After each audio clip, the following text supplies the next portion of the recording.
There was a time when living in the midsection of the country kept you feeling pretty safe from terrorism. That quickly changed in 1995 with the bombing of the Murrah Federal Building in Oklahoma City. 168 dead and a false sense of security gone forever. Yet from our state's darkest hour, there's an awareness helping Oklahoma lead the way in not only preventing terror, but helping future generations prepare for it. We were there in the wee hours of the morning as a mock terrorist raid got underway in a place few would associate with the threat of terror, small-town Oklahoma. Amid the stutter of the airsoft guns and the shouts of the security team, these students are learning lessons that will save their lives. Basically, it's an end-of-the-year project where the students take all that they've learned from the year and get a chance to apply it to a real situation. Named Puppy Strike because new recruits are often called pups. It's a drill to show all those involved what a crisis situation is really like.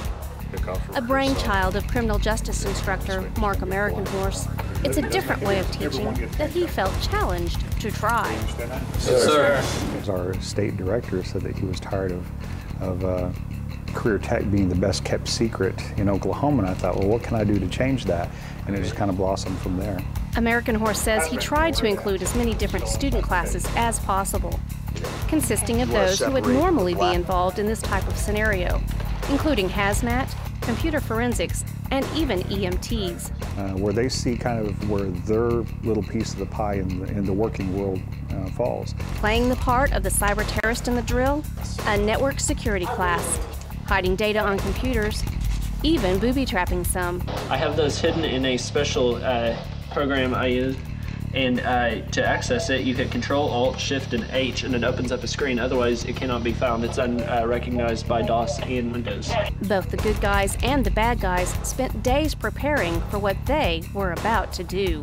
And then, like, your team will go to the left side and we'll go to the right side. Good guys practice entering a building and securing it, while the bad guys try to stop them with trickery.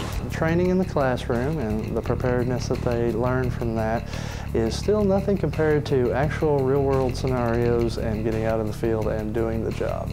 Nerves fraying as terrorists wait for hours, not knowing when the authorities could storm the building. Some of them are doing really good, others are tired. They're all caffeined out. We've gone from really excited to paranoid to kind of bored, back to excited. False alarm. The Oklahoma students aren't alone in their wait.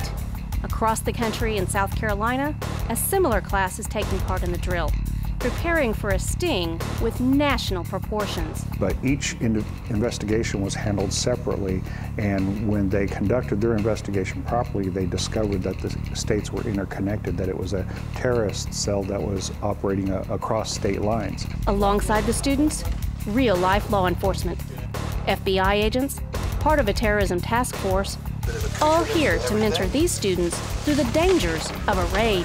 Just for their advice, but also we wanted to make sure that while we were putting this together, we didn't get mistaken for bad guys and wind up with little handcuffs ourselves. Preparation for a raid, now just minutes away. Police,